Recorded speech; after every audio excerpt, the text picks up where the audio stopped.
Allez, c'est parti. Bon, bah là, on continue avec un nouveau manteau qu'on va faire pour Noël. Donc ça met un peu de couleur à cette vidéo. Bon, là j'ai essayé avec un autre téléphone. Parce que la qualité avec l'autre n'était pas terrible.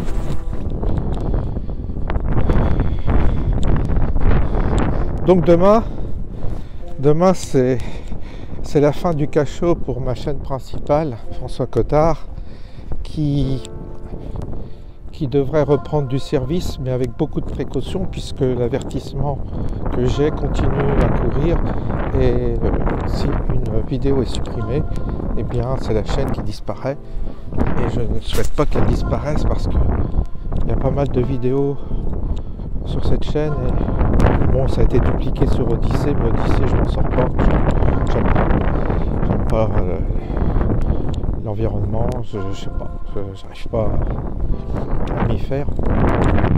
Donc certainement que je vais adopter une stratégie double, c'est-à-dire que je vais poster mes vidéos sur cette chaîne bis, et puis si je vois qu'elle n'est pas censurée, je la reposterai sur la chaîne principale. Voilà comment je vais faire. Et puis si la chaîne bis finit par être censurée, j'irai en faire une troisième, une quatrième, enfin je vais procéder comme ça par filtre successifs, de façon à ce que la chaîne principale puisse survivre, parce que j'ai quand même beaucoup d'abonnés sur la principale et sur l'autre très peu.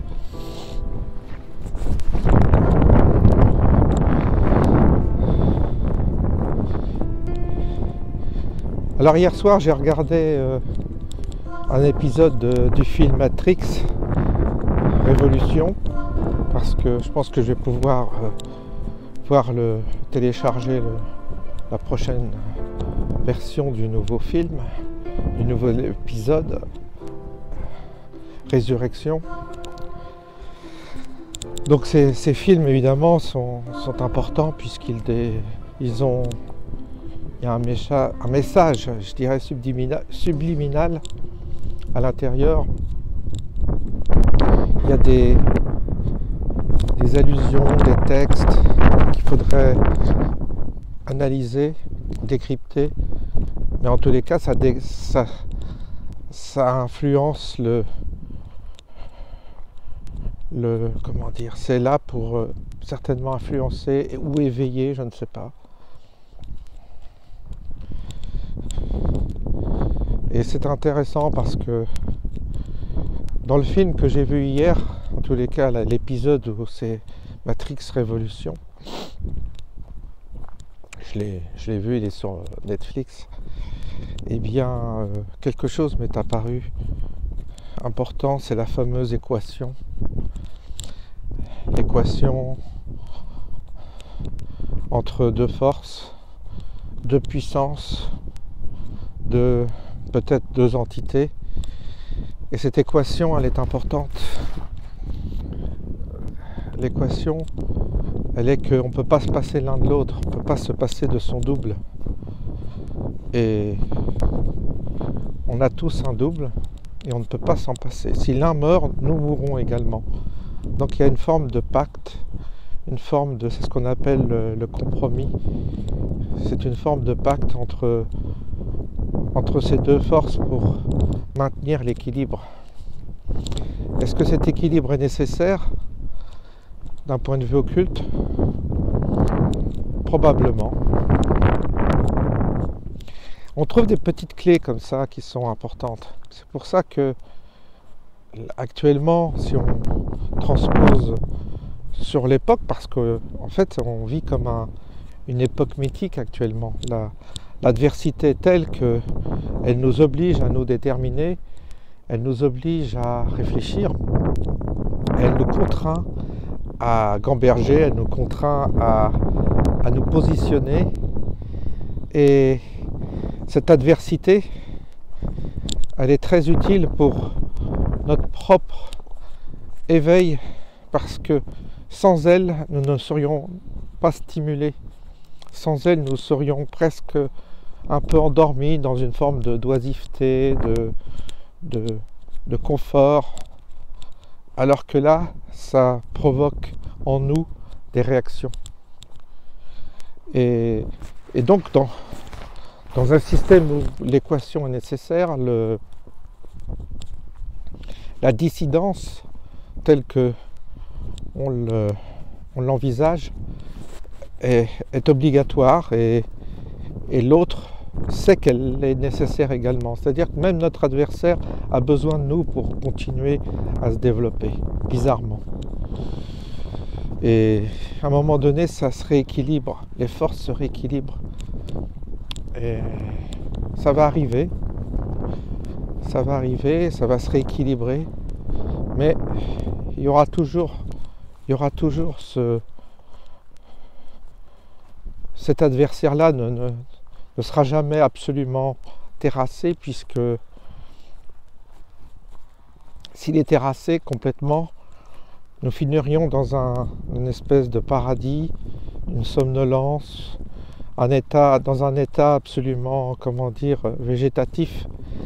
Donc ce paradis-là n'est peut-être pas souhaitable non plus, parce que c'est les contrastes qui donnent du relief, c'est les contrastes qui donnent une valeur aux choses, et l'adversité nous donne une valeur. Le manque de liberté donne de la valeur à la liberté, et donc tout est comme ça. On est pris là-dedans, en tous les cas. On est pris dans cette équation, et on ne peut pas y échapper pour l'instant tant qu'on est en vie, en tous les cas. Et il semblerait que dans l'autre monde, ça puisse se poursuivre peut-être autrement, mais on pourrait retrouver un peu ces règles. Il n'y a pas de raison. Donc, c'est bien que nous soyons haïs quelque part. Si on veut être aimé, il faut être haï. Et ça, l'un ne va pas sans l'autre. Si vous êtes neutre, c'est l'indifférence. Donc si vous n'êtes pas haï, si les gens ne vous détestent pas, vous ne pouvez pas être aimé. Voilà, ça c'est une des clés.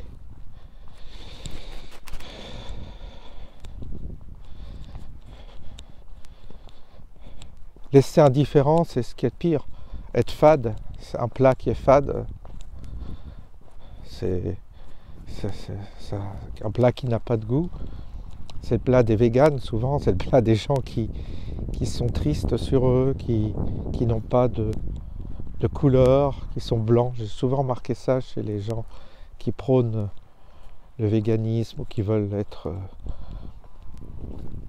manger suivant des règles naturelles, etc. Végétariens, tout ça. J'ai vu, souvent je me suis aperçu qu'ils étaient tristes. C'est pas systématique, mais ceux qui le font par conviction, par idéologie, ils le vivent mal. Ceux qui le font par tradition, c'est différent. Ça n'a pas du tout le même effet sur eux. C'est toujours pareil. Ça dépend dans quel état d'esprit on pratique ces choses. Et donc,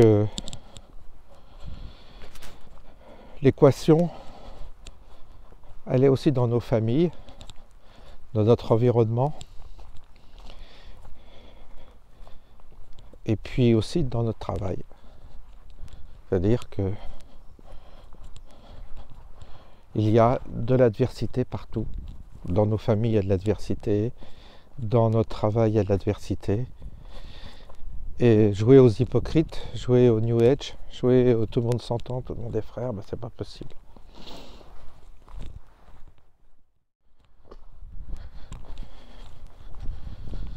Je reprends parce que là j'ai croisé quelqu'un. Bon, il y a quelque chose de un peu bizarre de se balader avec la caméra. Oui, donc l'équation, elle est partout. Elle est interfamiliale, elle est partout. C'est pour ça que dans nos familles, il y a aussi cette relation compliquée, souvent. Cette adversité sournoise, non dite ou assumée. On ne peut pas y échapper. peut pas échapper à ça. L'un ne va pas sans l'autre. Et parfois cette adversité, elle est imbécile. Les gens ne s'entendent pas pour de fausses raisons, souvent. Ou ils se haïssent même pas pour des motifs clairs. Mais ça, c'est plus fort que soi. Les gens ne se supportent pas. Ils ne savent même pas pourquoi. C'est la fameuse équation. C'est le fameux équilibre entre ces deux forces-là. Est-ce que j'appartiens à la bonne et l'autre à la mauvaise? Je ne pense pas qu'il faille poser les questions dans ce sens-là. Pour certains, on sera bien et pour d'autres, on sera mal.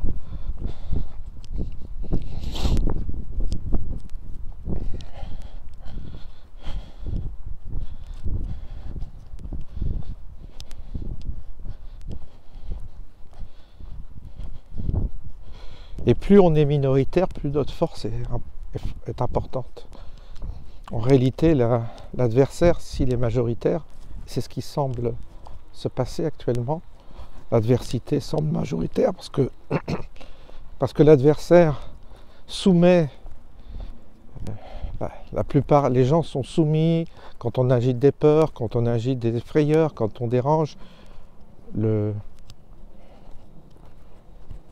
L'énorme majorité se soumet, l'énorme majorité est soumise et donc esclave. Mais cette minorité dont on parle, la minorité qui réagit, qui ne se courbe pas, qui ne courbe pas les chines, appartient à un camp très très fort, très puissant. Plus on est minoritaire, plus on est puissant. Et cette puissance, eh bien, on n'en a pas toujours conscience. On a une puissance spirituelle, on a une puissance, de force, comme une puissance vibratoire, et plus on est minoritaire, plus on est dangereux pour l'adversaire, qui lui, avec sa masse, est beaucoup moins mobile, comme quelque chose de flasque, quelque chose d'énorme, de gluant, voilà. C'est pour ça que c'est intéressant l'équation. Elle tient compte de ça, c'est-à-dire qu'en fait, si on regarde les choses d'un point de vue peut-être mathématique, on pourrait dire que d'un côté, vous avez une masse, une quantité importante, donc un coefficient particulier par rapport à la masse, d'autres, pour que ça s'équilibre, il n'y a pas la masse, il n'y a pas le nombre d'individus, mais il y a une autre contrepartie.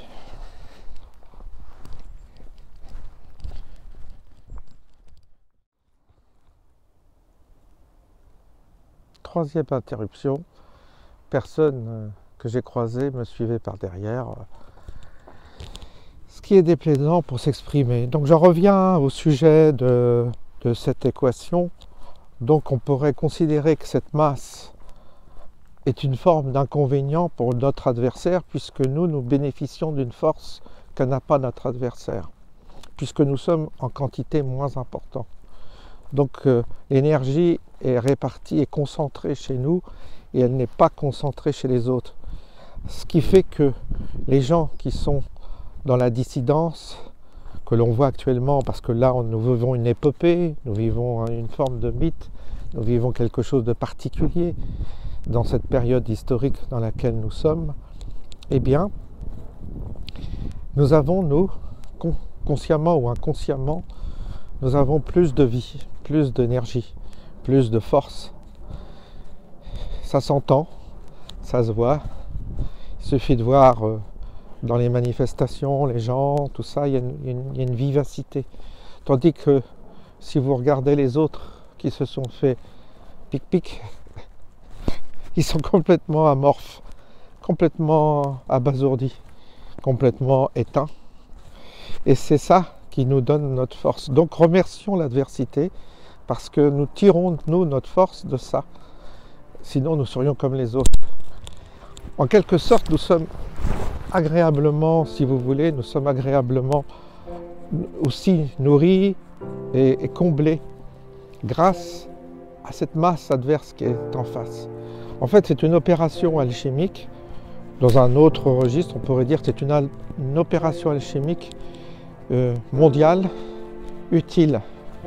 Et vous verrez que des fraternités vont apparaître. Elles ne sont pas encore, comment dire, elles sont pas encore évidentes, mais elles vont finir par se dégager. Et ce seront des fraternités un peu comme les Templiers ou ce genre de choses. Vous voyez, c'est des gens qui avaient beaucoup de force. C'était pas la majorité, c'était pas la masse, mais concentrés en eux une force terrible. Parce qu'ils savaient constituer une fraternité dans un contexte particulier et d'initier. Nous nous approchons vers ça progressivement. Nous allons vers une forme d'initiation et des gens parmi nous vont vraiment avoir accès à des connaissances qui ne sont pas à la portée de tout le monde et qui ne seront pas à la portée, des zombies qui se font pic-pic. Donc c'est intéressant, c'est très intéressant ce que l'on vit. Et il ne faut pas être déprimé, c'est pas comme ça qu'il faut le voir. Moi je ne suis pas déprimé, je suis intéressé, c'est différent. Je suis intéressé par ce qui se passe. Et j'en tire progressivement des leçons. Je vois comment ça tourne, je vois comment ça fonctionne, je vois les informations qui viennent à moi, parce que rien ne vient à nous par hasard. Et je capte des informations intéressantes. Ainsi, nous devons être éveillés, c'est-à-dire attentifs à tout, ne pas baisser la garde. Et en étant bien éveillés, on va voir plein de choses se produire autour de nous. Parce que nous dégageons cette force, nous avons cette force, cette puissance. Contrairement à ce qu'on pourrait croire, et c'est pas une espèce de fantasme comme ça. Non, c'est réel. Bon, bah voilà. J'arrive devant mon portail, bien fermé, bien clos, ma muraille. Et je vais m'enfermer chez moi, comme à l'habitude. Et je vous dis à bientôt.